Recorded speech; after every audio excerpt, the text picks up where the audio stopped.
All right, we're going live. Okay. All right. Karen, can you give me a quick confirmation that we are live? Not yet. Ah, okay. There you are. Here we are. Hi, everyone. I'm Casey Lett, and I have Mallie Preston of AT&T with me today. Mallie is the IoT practice leader at AT&T. And for those of you who don't know, we do off-the-record conversations, although virtually now they're on the record.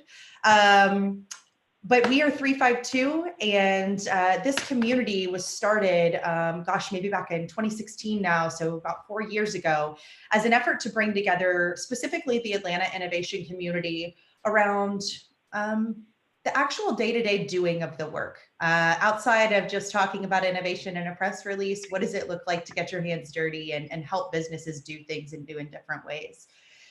We've historically done these in person. However, now in a virtual world, a remote world, we're taking these online and increasing the frequency of these conversations, candidly, because I think that people need to hear from each other of how your companies are facing innovation in a world where there's a lot of uncertainty.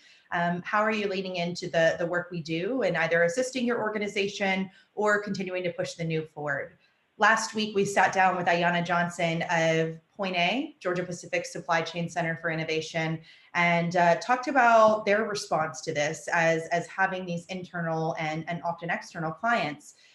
Mallie, I would love to have you be able to introduce yourself and talk specifically about your world as the IoT practice leader within AT&T. Where does that intersect into innovation? And then the second part of that is in a world that's dealing with COVID-19 and specifically where you all serve your customers, how does that look for you? Mm-hmm. So I'll pause, let you open the conversation there, and then we'll dig in. Sure, absolutely. So, my practice oversees really large Fortune 1000 type companies like Exxon and Halliburton, and a number of companies that are applying digital transformation to their businesses. And in so doing so, they need tools to do this digital transformation. And that's where IoT often helps drive innovation when you're applying digital transformation. A lot of times digital transformation is really digitizing processes that were manual or written or, required a lot of swivel chair from person to person. And that's all being collapsed in a digital world, right? And but really, how are you getting the right data to the right place at the right time? And that's really where IoT comes in, is really allowing things to be connected that you didn't used to think would be connected in that world. So it's an important leg of the stool of digital transformation that's occurring. Industry 4.0 is another example of that. And at that intersectionality of digital transformation, IoT is also innovation, which is very important. And I think, one of the reasons that I think you guys are very helpful and so relevant at this time is that when companies are pursuing digital transformation and applying IoT innovation, and they have to innovate in these incubators and come up with unique solutions, really there's a lot of times it's an intersectionality of all those different elements. And it's going to increase in its complexity. And as things get, you solve for the easy things first and what has the most ROI, and then, there's a point of diminishing returns around that, and you have to get better at it. So as innovators of this community, it's going to be incumbent upon you to literally look at how are we going to take it to the next level. And these COVID-19 and bringing us, it together in these virtualized environments is going to put an emphasis on the way we collaborate and innovate. And that's never going to be the same, right? So as we stand forward today and look forward into the future, we will be doing collaboration and innovation differently than as much as we have from today going backwards. So I would say that that's part of the takeaway for today is that this is forcing a force function, if you will, to the way we're going to operate and add value to the corporations and small businesses that we work for. because there's a lot of innovation that's going to need to be driven through this process. And you've got to say, hey, I'm at home working. How do I add more value? And there's ways we'll talk about here next about that. So, AT&T from an innovation perspective has an innovation center right, across the street from 352 at Tech Square, along with a number of other companies that have all opened these incubators and innovation centers. We have innovation centers. This is, worked out well for us. We have really two of them, one for the connected car and one for 5G that is in Atlanta. We have 8 around the world. We have one in Silicon Valley in Israel and Silicon Valley, in our United States. One in Texas. We just opened one in Munich.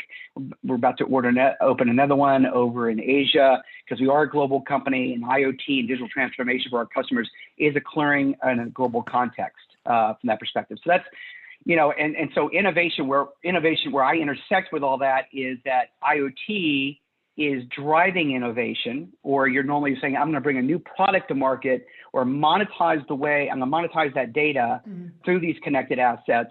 And that's transforming the way businesses operate. So our practice is really about the overall business transformation, new revenue streams, new ways to interact with our customers. And it's critical that IoT gets incorporated into that aspect. And so our practice is to help customers collapse the normal time to value from that. For most customers, when they bring a new product to market, it's 2 to 3 years. That needs to be collapsed further. IoT innovation, 70% of those projects fail on their face, 70% of the time for the Fortune 1000. So how do you eliminate that aspect of it?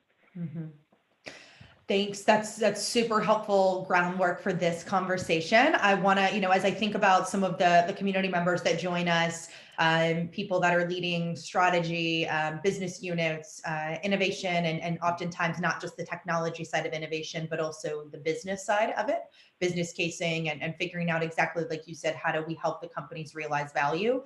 I'd love to pull out a couple of nuggets that I heard there. So one around digital transformation is how do our companies operate in a new world? And that's pre-COVID-19, just as the world around us is emerging. Your take on it and sitting really at the forefront of IoT and the role that can play in that business transformation is in the face of COVID-19, we're seeing that businesses are being forced into this new way of working. And so as people have this opportunity, capacity, I don't know, bandwidth, but maybe need to actually do things differently, this is a chance for them to set themselves up for success in a post-COVID-19 world. Because once people see how to collaborate remotely, and I know we're going to get into some specific case studies of things you're seeing around customer innovation, there's not going to be a, hey, I don't think that's possible. It's, wow, we did that during that time. Let's use these assets and tools available to continue to move that innovation forward.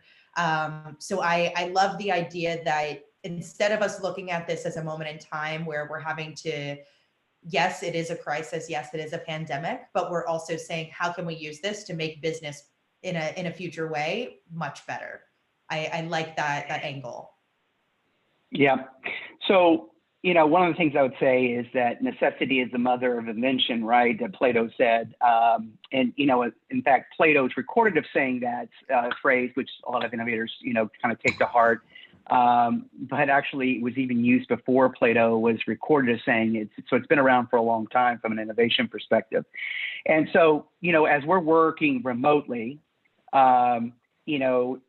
and we're not in the incubators and the innovation centers in that Google-esque collaborative environment. Now we have to collaborate in a new world order. And I feel like what is the silver lining about this aspect of the changing of the dynamic of the way we as businesses operate, right? And it's forcing us to think about the way that we're going to collaborate in the near term and still add value, because when we come out the other side of this a few months from now, 6 months from now, depending upon your level of pessimism, the bottom line is that we're going to come through it, right? Yeah. And it'll be more important than ever, right, that we are driving these efficiencies and that, there'll be kind of a slow ramp anyway, right? Not everybody's going to come back to work simultaneously. It's just not going to happen. And because we're going to spend a couple months driving through these environments, being connected remotely to each other, then as responsible business people, we have to ask ourselves, for the next one, or even for the people who don't get to come to our innovation centers and things of that nature, how do we be more inclusive? How do we be more extensive in this post-COVID-19 world to do so, right? And the tools actually exist right now. It's just coming into being, but they actually exist for companies to do so. And I think that's the good news. Now it's just forcing companies to say, I need to take a look at that right now to help maintain relevancy, to maintain business momentum. You know, I have remote workers that need to still work on something, but they can't be together. And so beyond just the WebEx and the Zooms, which are static, you know, there's new aspects that are now available and infrastructure to support it that's changed that most of the people are not aware of because it's just now emerging into the business marketplace and it hasn't been incorporated. But I feel like COVID-19 is going to force that function to be more relevant, to add more value, to be more extensible in a remote context, to innovate and collaborate. Question for you, because you obviously are serving this Fortune 1000 and AT&T as a whole is serving small and mid-size and large businesses. I would imagine on the larger scale, a lot of these organizations may come to you all as a large scale strategic partner and say, hey, these are the challenges we're facing. But as you look across the continuum of different size businesses, how are you all making sure that your customer base knows what is actually available? And are you seeing a push or pull demand? Are you having to educate, or are they coming to you saying, we need this help? It's both. So, you know, us and other carriers, right, are suddenly saying, okay, no overages, you know, you're working from home, this is going to drive high data demand. So number one, we're in this together, right? And to that degree, you know, AT&T has a COVID-19 site of how we're going to serve our customers. We are considered by the Department of Defense a critical infrastructure provider. We are now also the nationwide provider of a first responders network, and those first responders now are being, you know, keyed up to help support what are potentially really serious situations that might go on in certain hotspot cities, you know, and, you know, the Department of Defense is bringing in those things. So the intercommunications from the public safety infrastructure is one of the ways that we're supporting that. But for businesses, you know, we're saying, hey, this is probably going to last at least 90 days, and we're going to make, you know, these audio and video conferencing tools available for free for the next 90 days, right? And if you're making a lot of global calls and you're doing it from home, you know, there's specialized plans and rate considerations. So, you know, and then we're publishing all that, and then we're publishing how for business continuity. So there's really a daily updated site. So just as there's kind of almost presidential briefings to our NTT employees, we're being briefed how to best serve our customers as this evolves, right? Other carriers are doing the same thing as well from that perspective. So the whole industry is making changes so that businesses aren't further impacted, understanding that once we come on the other side of this, we'll be doing business together. So think of this as almost as a cost of sales, right? So we're reaching out to our customers to make them aware of these tools, but we have customers coming to us who, and AT&T.com, by the way, is one of the most trafficked websites like an Amazon or whatever, you know, one of the number one e-commerce sites in the United States. So there's a lot of already activity coming through that channel already. You know, our business leaders are on CNN and the like. To Randall Stevenson was just talking to CNN about what we're doing and what we see from the business. So we're doing extra communications in all the digital channels to get the word out of what the tools are available for companies, such as, you know, the free aspects of collaboration tools that they can sign up for now and not be billed when they themselves are not knowing when the next revenue stream is coming in, right? We're all in this together. I think we're trying to be as flexible as possible. We obviously have customers coming to us saying, I can't even afford to pay this bill. What are we going to do, right? So everything from finance to our feet on the street, we're working to best support our customers to maintain continuity so that we all come through this together. I love so many of the things you said there, and I'll call a couple out that I would love to dig in further. First of all, AT&T, you are a big company, and so you guys are mobilizing very quickly. I mean, you think about how we talk about innovation, being agile, being nimble, responding to change. I mean, thinking about the one, you are infrastructure, you are a massive component to how our modern world operates. And the fact that you all as an organization are able to mobilize around this pandemic and then serve your customers, I'm curious if you could expand upon around some of the internal sentiment and culture within AT&T, just because I find that fascinating. We're a 60-person company. Our ability to mobilize is a little bit easier, I would imagine. But as I hear you talk, it sounds like, the fact that there's a website being updated, you're in front of your customers, you're making things free. It seems like the machine is running pretty well. So I'm curious your thoughts there. Yeah, so I've worked for a number of different companies in my career, and I would say that the leadership currently in place at AT&T is one that I'm just proud and I enjoy to work with, and it's a service culture, service of others, and it's a servant leadership culture in many respects. When you have 280,000 employees across the world, you don't always have that in purity.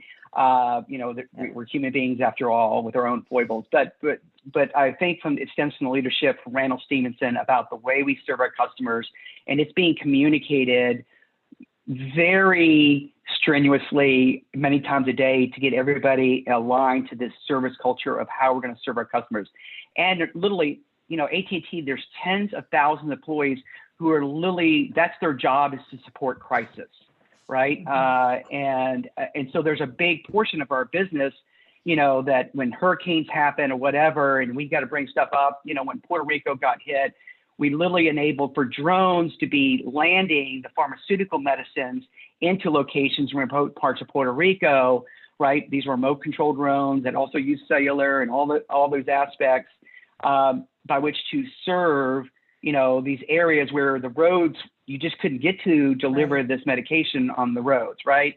And so whether it's specialized satellite backups and other things, we've been really gearing up. And since we were awarded the FirstNet contract to allow all first responders to speak together and support each other the way it didn't occur at 9/11, we've been building this culture of this service for these crises for some time. So it's been great prep work for us for something like C-19 that's occurring now.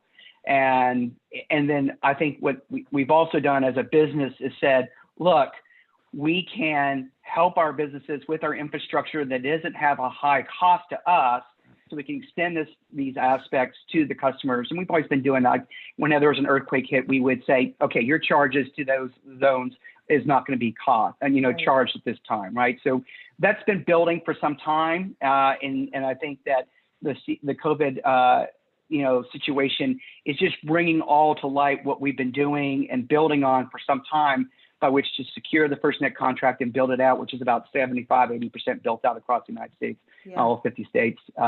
And so that's driving our service innovation culture. And we're asked as employees, we're asked literally in a kind of a specialized format system of how we can drive innovation across these different lines of business to help our customers. And they search the front lines who are talking to the customers, get that feedback, and it's all compiled and voted on like an American Idol style voting for us to think what would have the best impact. And this occurs both for innovation as well as support of customers for business continuity. I love that. What I'm hearing there is, one, starts at the top. This is not something that, especially at, what'd you say, 280,000 employees, that doesn't mobilize on the ground without some sort of executive guide and leadership there.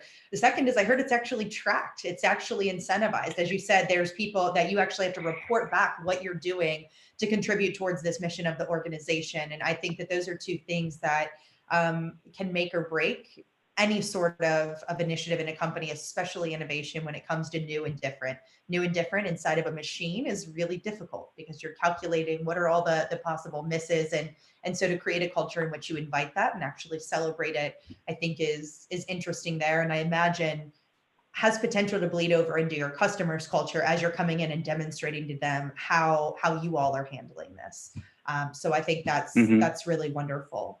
I want to pivot the conversation a bit. Something that you and I talked about in some of our pre-meeting on this was, and I certainly am thinking about this as a service provider, right? Our customers are in the midst of crisis. So original work streams Yep. that might have been happening months ago, or even, gosh, weeks ago, days ago, are now coming potentially to a screeching halt because their internal focus is pivoting so much. Some of it, in some businesses, it is, wow, you think of a company like a supply chain, a UPS, a Georgia Pacific, these people who are being inundated with demand, and they're having to maintain safe workforces while still maintaining production. So that is one side of it. And then you're seeing others where, whether it's retail or whether it's travel, gosh, I look at what's happening here, with Delta locally. And their businesses are coming to a screeching halt just because people are not able to engage. And so the customer needs are all across the spectrum there. How customer innovation and the fact that you as a service provider are staying relevant, I think I would love to talk about some of the ways that you guys are maintaining the connectivity with your customer. I know we talked a bit about remote collaboration. I think there's some specific Yeah. tools, assets that you guys are actually doing, and I would love to get into that, because I don't even know that for those customers that are able to continue moving innovation forward, I don't even know that they know all of the things that are possible. So last week we talked about with a couple of very specific remote collaboration tools with Ayana. I think that some of yours go a bit further and a bit deeper into more, I would say, high tech. And I would love to talk about some of those and the kind of customers who those are really right for.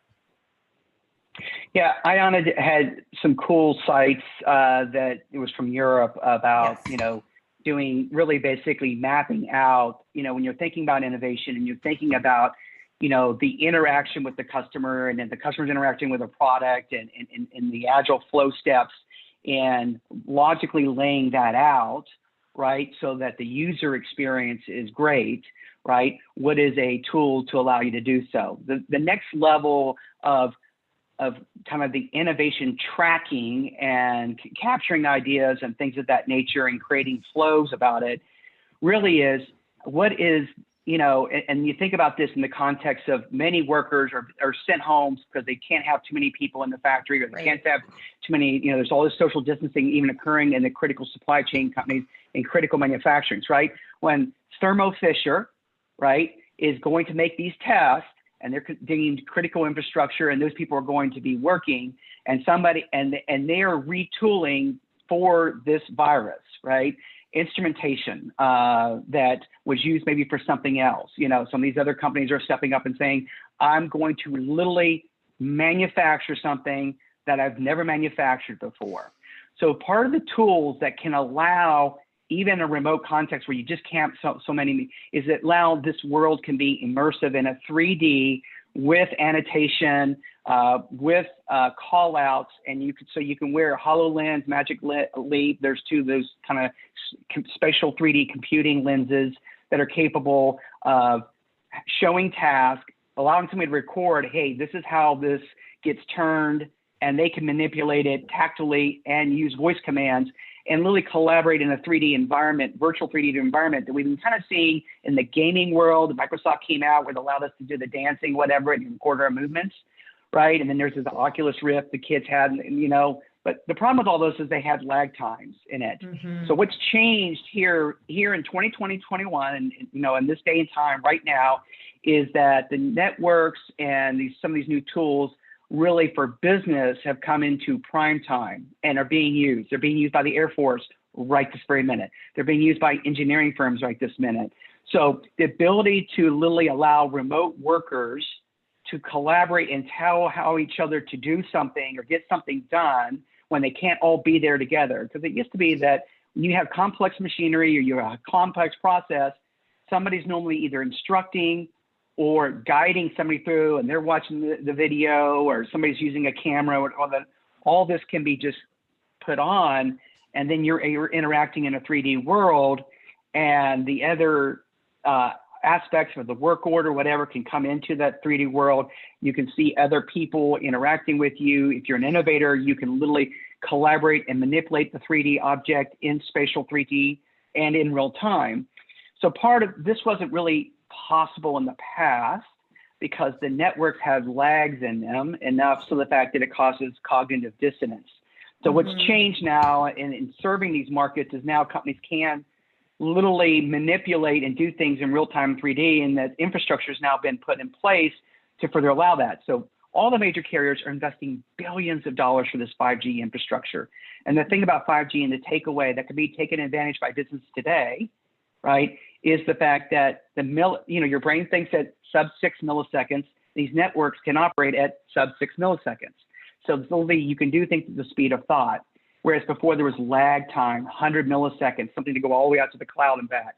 So edge computing done at the premise, all these different things are enabling us to be able to work remotely in 3D rich content environments and allow us to manipulate things and show others how to do things in a way that a YouTube video just doesn't cut it. It won't cut it.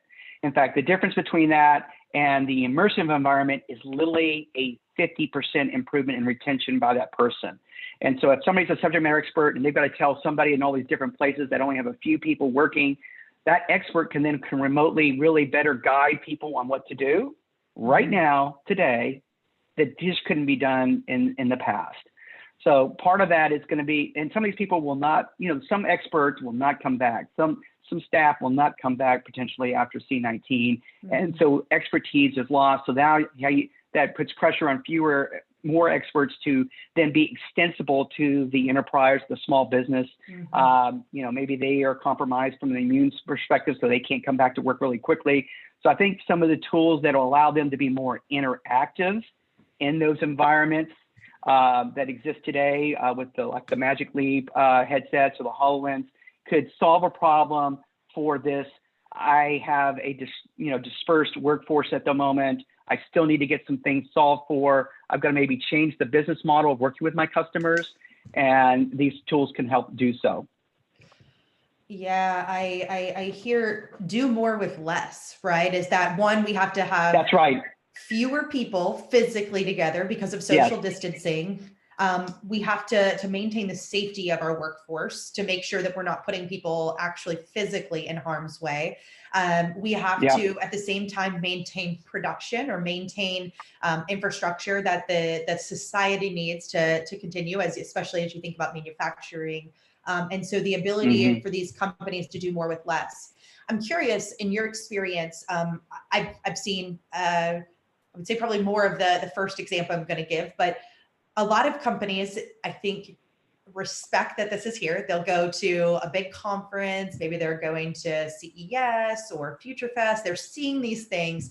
They're thinking, wow, that's really great. And there's probably some fringe people in the organization, maybe in R&D, engineering, that begin to toy with this. But the core business is still, because they are maintaining what I'll call the machine, it is very difficult to start integrating some of this new technology, even though they can argue the benefit of do more with less in a current world, pre-C19.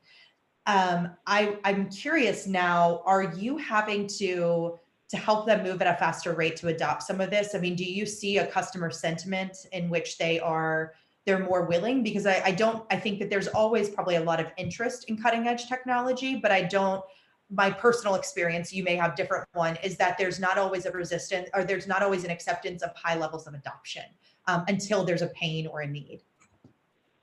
Yep. So, I feel like, what I'm seeing, really is a sentiment that the business is going to continue in 2020, 2021, later, things will come back in Q3, Q4, right? In 2021. And how am I not going to keep from losing so much momentum, right? I think you cut out for a second, Mallie. Hopefully done before. There we go. Yeah. So I guess we had a connection issue a little bit there for a second. I think it glitched. I've got you frozen. Maybe stop camera and come back. Beauty of live streaming, everyone.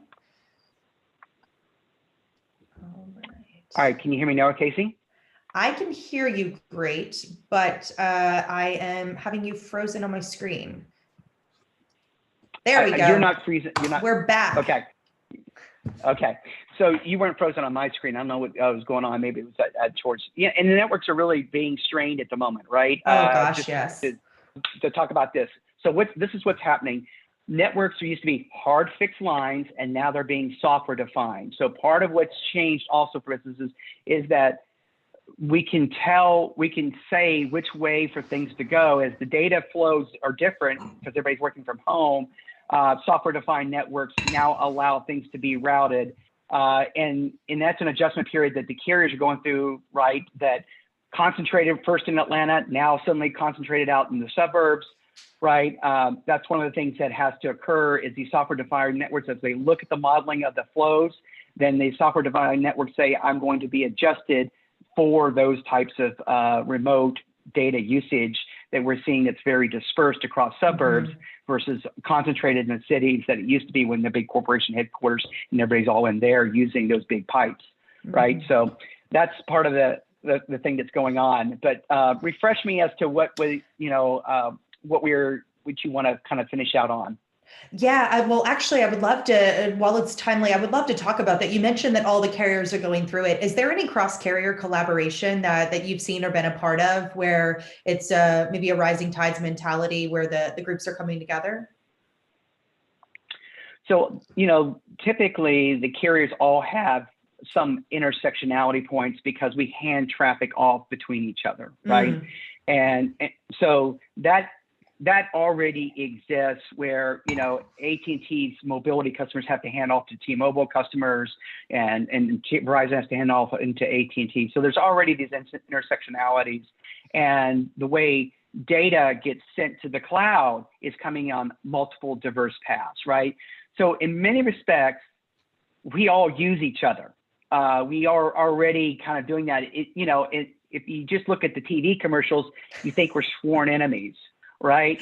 And but really, as a community, we really come together and work together as an industry, despite kind of the marketing of us versus them, by which to draw customers, to each other. So I would say it's co-opetition aspects, and there's already kind of the cooperative aspects. We're all in this together anyway, and that just increases as we move forward in time. Love it. Going back to our original question of what we were catching up on, it was that helping businesses drive adoption faster in a time of need, and thinking about a lot of this technology has existed.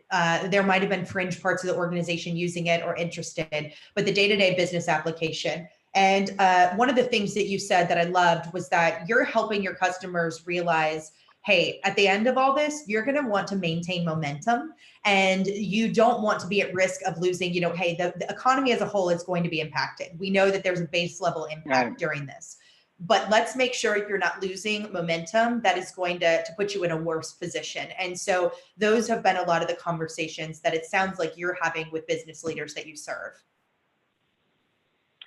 Yeah, so the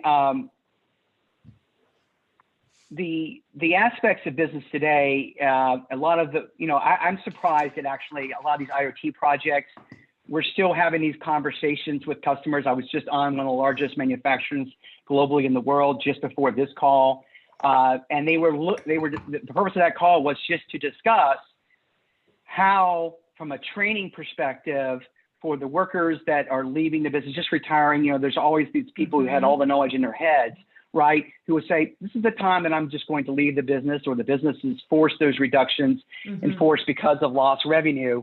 The show must go on aspect continues. So they were literally looking at these tool sets by which to help train people so that the training can be done by one expert much more versus people all flying in and all that, because that all flying in thing is out the window. So if you have the largest manufacturing plant in the world, of white goods, for our kitchens and things of that nature, 2021 and the products are coming out are still going to happen, right? They're just maybe not at the rate that we were planning on trajectory wise, but the manufacturing aspects and the training aspects and how to support the innovation aspects of that still have to go on momentum wise.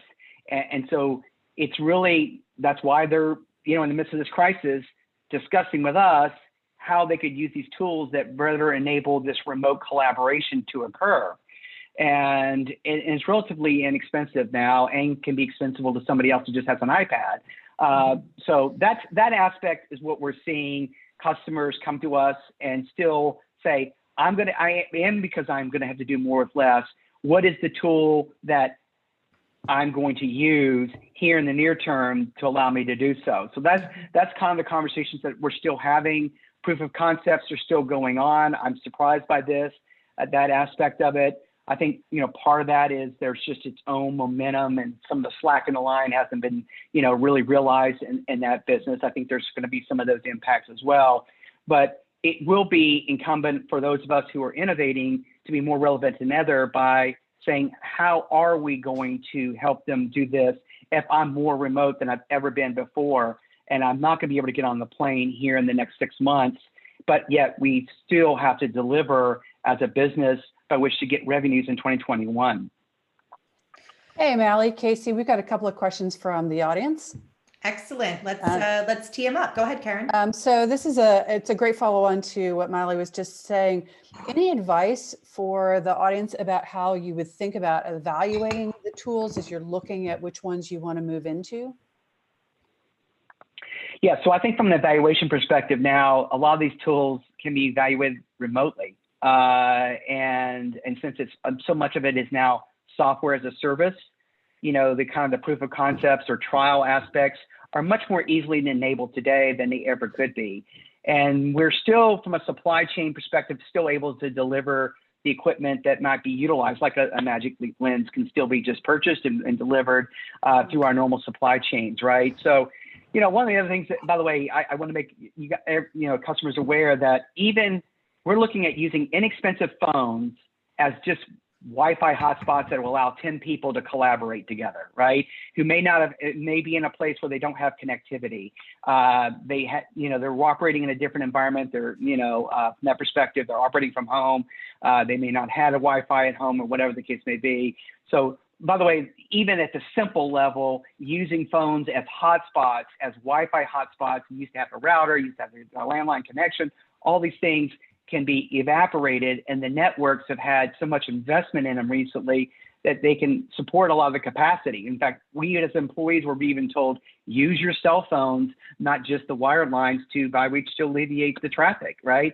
Mm-hmm. So I think that from an evaluation perspective, these things can be ordered today, evaluated today, done remotely.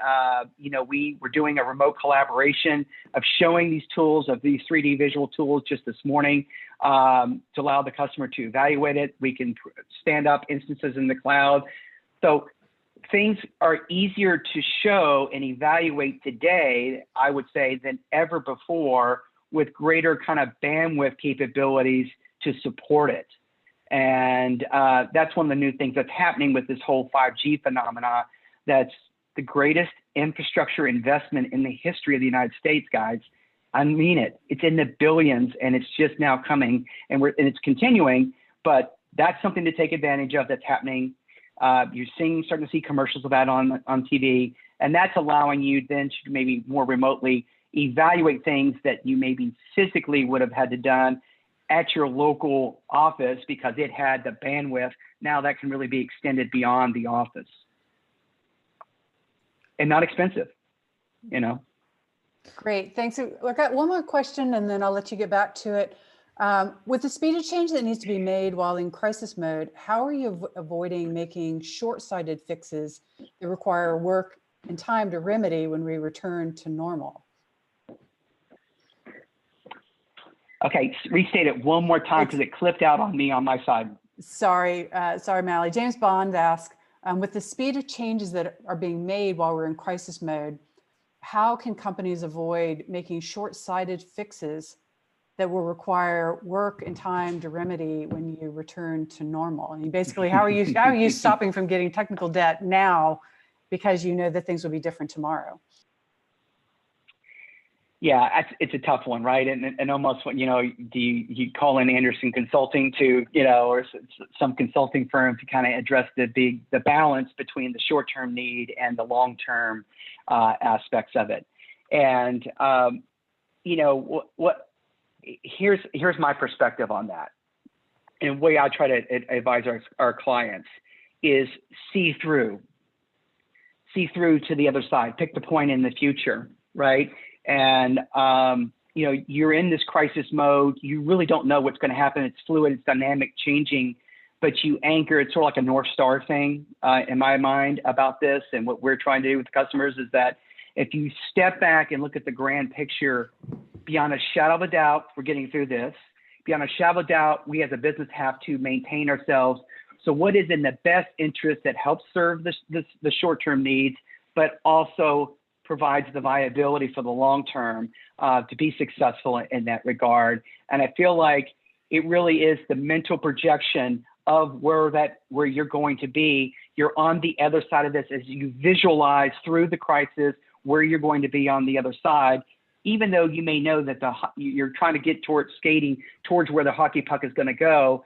You're not always sure where that's going to be with C-19 causing things to change, obviously. I feel like it's the only way that you can operate, that you've made principled decisions about what is in the best interest of the shareholders or your business stakeholders of where you're trying to achieve from a business goal perspective, but just modifying the approach that you have in the short term with the latest in tool capability. So it's incumbent upon you to say, what is the latest tool set that I can use that cost effectively allows me to do things differently to ultimately achieve that end goal that's in 2021 or the end of Q4 2020. That's the best I can provide from that perspective.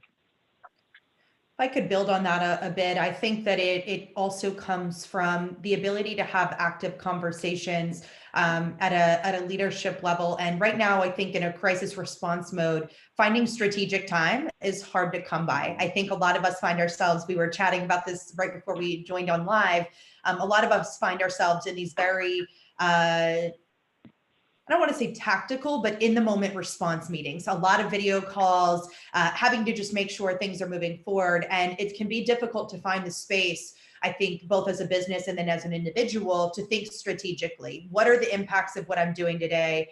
And I know that, I think that it's something that lies on leadership shoulders, that I recognize that's an additional burden on the top of just maintaining the business, making sure people have jobs. But it really does fall there to say, are we creating the space to have the conversations about what is best case scenario? What is worst case scenario?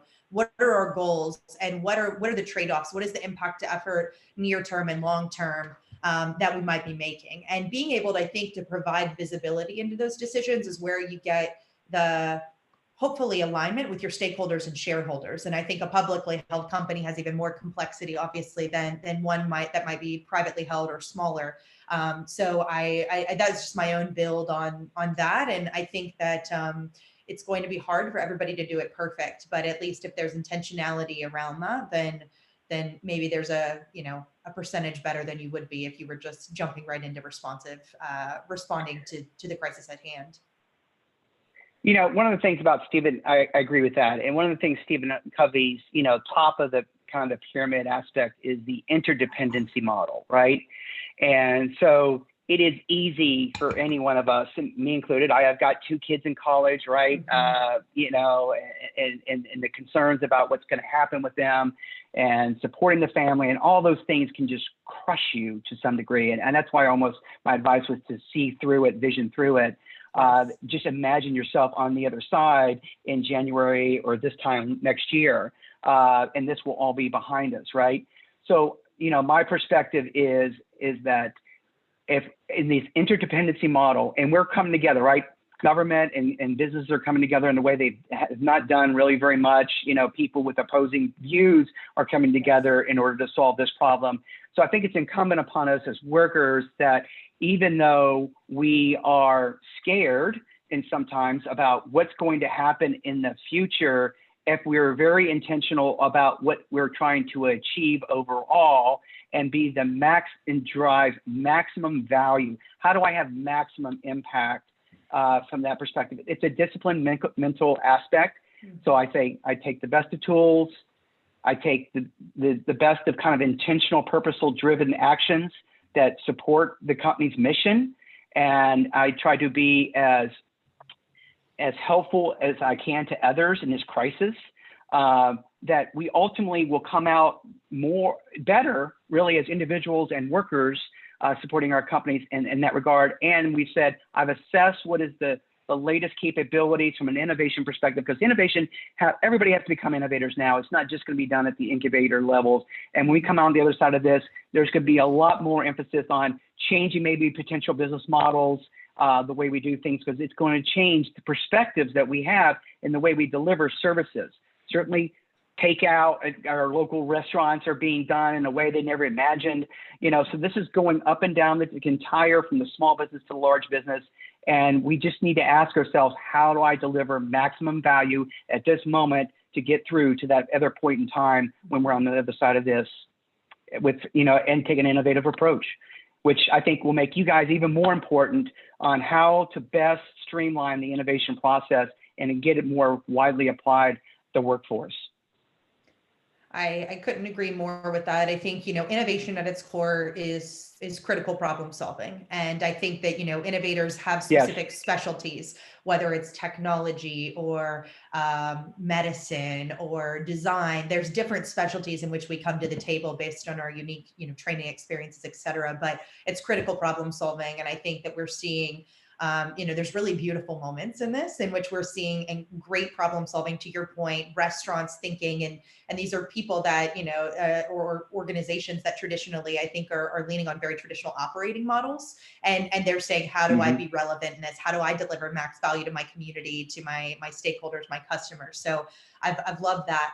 I'm curious on your thought. I've been really wrestling with this. And our business is built on in-person collaboration, right? Co-creation and physically being together. There's a beauty that comes with that. And I don't think we lose that. However, I do think that through this, we are going to realize that when forced, constraints drive creativity, right? And the constraints today are that we physically cannot be together. So you are still seeing great work outputs come. And I'm curious, as I look to innovation centers in Tech Square, where we both are located. And I'm looking at y'all's global footprint of these incubators or foundries.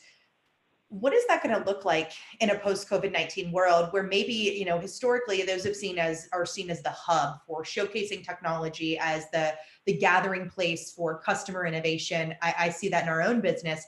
And I'm curious about the constraints that we have imposed now.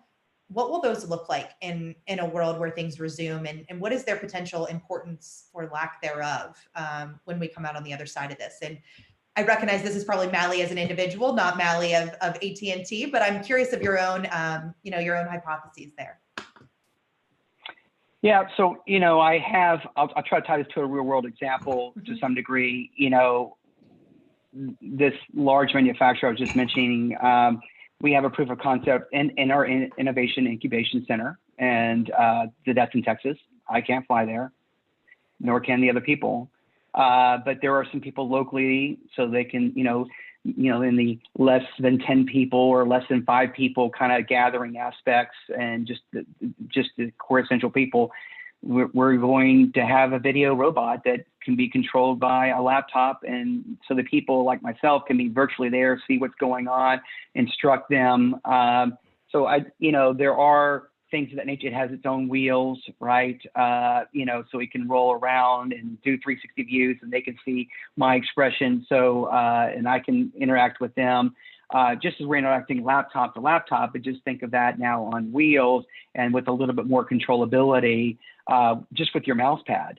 And so, for me, this project has a timeline. The show must go on. So we're going to use this video robot as a way to continue with the proof of concept. There's people locally can help us execute it. We're just having more, meetings around video conferences around the aspects of how we're going to do this. So it's forcing us to, really think through this very much more carefully, right? Whereas if we just all flew in, we could just say, okay, well, let's just try to work this out.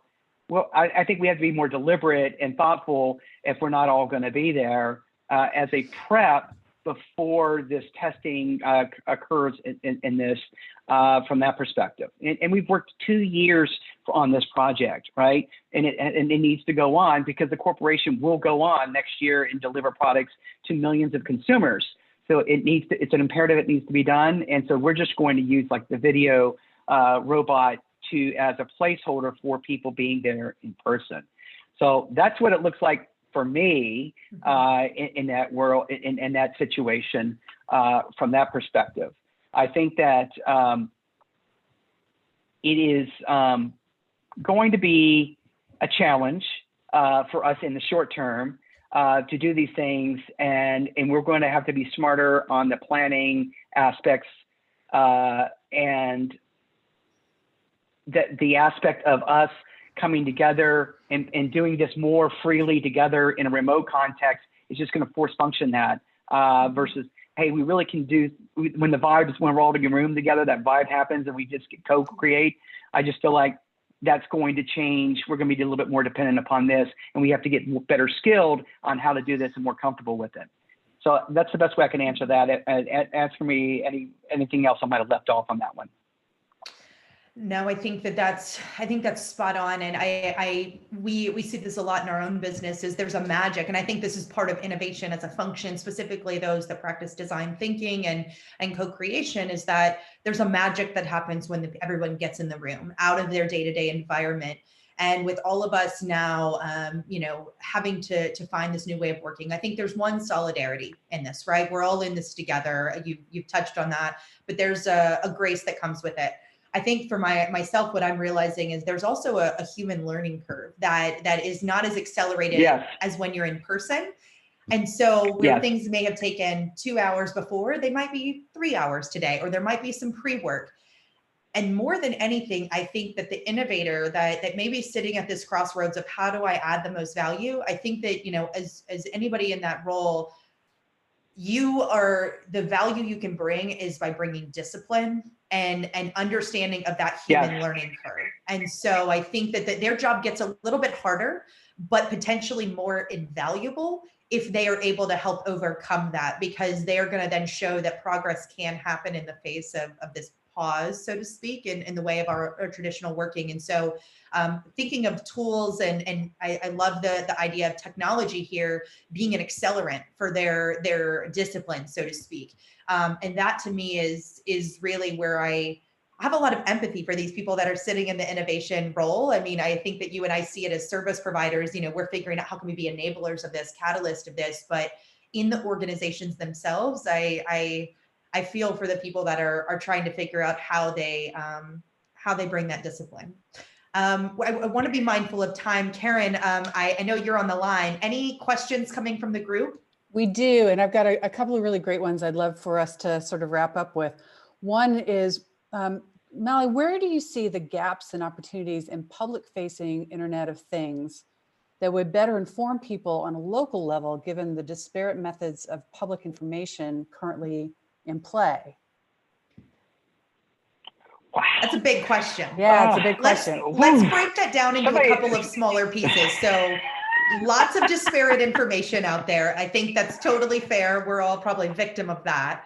And then public-facing IoT, a lot of the IoT instances we've talked about, I believe, have been more internal, business-facing, B2B.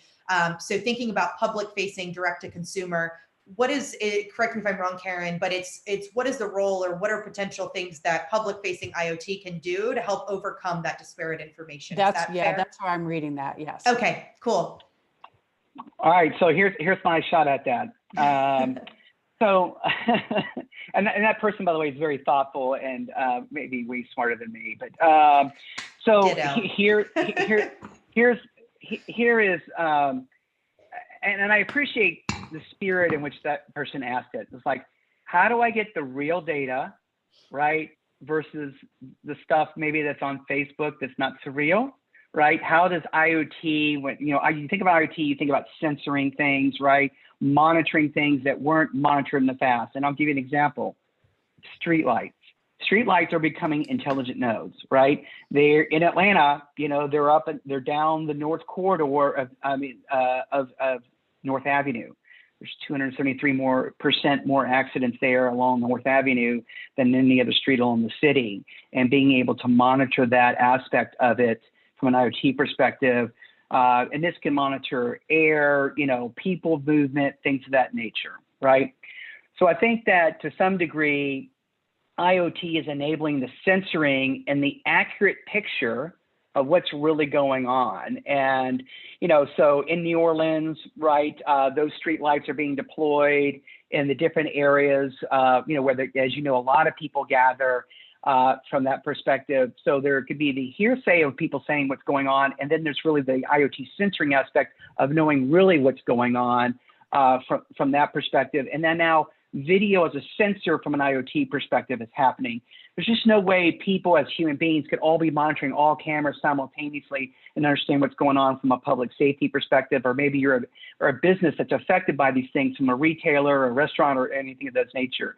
So IoT censoring and allowing that data both in the public service arena and in the business arena. This is, traffic count of people and how many people are going to the bathroom and when does it need to be serviced, and, understanding all those aspects and getting that data aggregated, analyzed, visualized in real time is what's occurring right now. It's not a future state.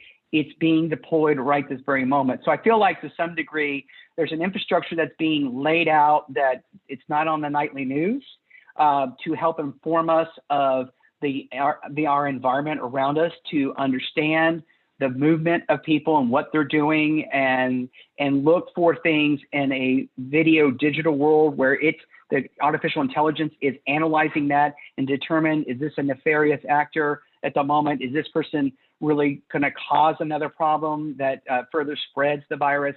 Things of that nature. Not Big Brother, because these people can be all anonymized and pixelated and all that stuff, by the way. So I feel like to some degree where AT&T or my purview is that world of the world is being censored, air quality, traffic noise, where did gunshots come from? All these different things from an IoT perspective are being enabled and being put into street lamps by which to better understand the world and how we're interacting with it.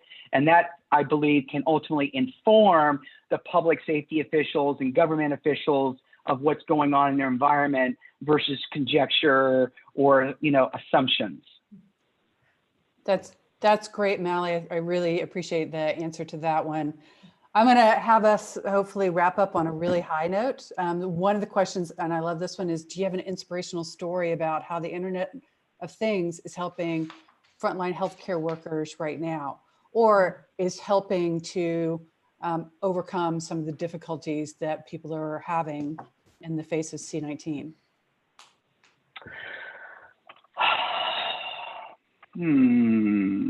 I haven't had good line of sight on the frontline workers on the healthcare worker side. I know secondhandedly what's occurring and what's being done. And I just saw something, yesterday about this, is that when you think about setting up these remote stations, right, that are impromptu, right? Walmart, CVS, Walgreens all said, okay, you can come to my parking lot and you can have the drive-throughs for the testing, right? And one of our AT&T workers literally went and did that, right? Because they were in contact with somebody, right? And this is a person who's working from home. And, he wanted to protect his family. So, they went through one of those drive-throughs. Well, from an IoT perspective, these monitors and these little centers can now literally be managed and go directly to the cloud directly. They don't need to pull wires. They don't need to have an expensive satellite. They literally can leverage the cellular network, and the cellular networks are more robust than they've ever been, right? They've had billions of dollars invested in them just every year over the last few years. And so to some degree, handheld devices that are scanning and then reporting, just as you think the way, UPS or FedEx scans a package, there are new devices that are that can monitor remotely, speak wirelessly like to an iPad, and the iPad goes directly to the cloud. It's really the enablement of that, and that connectivity and that data can be managed from a laptop, for a massive deployment. So the tools to serve that is really what's being enabled. So I know that that's going on. I've seen some of those handheld devices that are now cellularly enabled. That's considered IoT. That's one of the aspects of it in my perspective. But I haven't had probably a direct line of sight because most of the companies I work for are not healthcare related. Yeah, I could see. I think that it's just the beauty of IoT, and this is something I'm actively learning as well, is that it's our device, right? It's the ability for all of us to have it in our hands, in our homes, healthcare workers, first responders, and it's that connectivity that is just increasing. And I think that as we're seeing COVID-19, you mentioned other, natural disasters or major crises, whether it's Puerto Rico or earthquakes, the ability just to get information very quickly and be able to respond and inform that. So it's calculated. We know how many people we potentially are investing in, and recognizing that every person, their independent safety is at stake here. And so how do we make sure it's as much as calculated as possible so that we're hopefully mitigating risk. And I would love, as their stories, and I follow you on LinkedIn, you're great at sharing. So, and I invite the rest of the group too as well. I'm sure that there'll be stories coming out of AT&T of how you guys are partnering with your customers. Yep, absolutely. There's going to be a lot, actually, from that perspective. And, some of these things are the instrumentations of some of these devices, right, need to be sitting on a table, and they would normally be connected to the corporate LAN environment in a medical building. And now they're going to be outside, and they need to send that information directly to the cloud. So that's really, from an IoT perspective, what's being enabled is the adjunct plug-in to that device to allow these things to occur anyplace, anywhere, and process high amounts of data that wasn't really possible in the past. Yeah, that's great. To Karen's point, I think we're ending on a high note there. Mallie, thank you so much for joining today. I've learned a lot, and I think that the biggest thing I'm taking away, and you're right on the front lines. You're working with customers, and you're also working with, the first responder network. You're working in AT&T serving healthcare, and I took away a little optimism. I think I heard you say several times is on the other side of this, and I've been thinking a lot about the things I can control versus what I can't, and I think perspective, individually, what we're all contributing, those are the things that we can, and I heard a lot of that. I also, I'm really inspired by AT&T, the machine that you all are, the fact that you're able to be nimble and agile and put customers first. I think there's a lot of lessons to take away in that. So this was a wonderful way to start my Tuesday, and I hope yours as well. Yeah, it is. And it's been my pleasure to speak with you, Casey. As always, I enjoyed it last year when we did IoT for Good. Look forward to working with you again. And I appreciate this audience so much. I've met some of these people in person, great folks, and I wish them all the best. And let us know how we can help. Okay? Perfect. Before we sign off today, I would love, just to talk about a couple of upcoming sessions that we have. Next Tuesday, March 31st. I can't believe it's already March 31st. I don't know if anyone else is feeling that way, but 9 a.m., that's where we're keeping the times. We'll be sitting down with Jose Rivera of Elevon. Elevon's a division of US Bank. And that's one segment we haven't talked about. We've talked about supply chain, we've talked about telecom, IoT, and digging into the financial sector and seeing how they're responding to this. Our goal in this is that one of the biggest things I think that 352 has brought to Atlanta, and specifically the innovation community, is the fact that we can have candid, real-time conversations about what's happening. And with all of our worlds looking very different these days, we're hoping that a chance to sit down, have some really thoughtful conversation over a cup of coffee in our respective homes, and get through this together is one of the things that we're hoping to continue to do. So for those of you on the line, please tune in next Tuesday, March 31st, to hear from Jose and what Elevon's doing to respond. Thank you, Mallie. I hope you have a wonderful rest of your day, and we'll talk to you soon. All right. Thanks very much. My pleasure. Bye.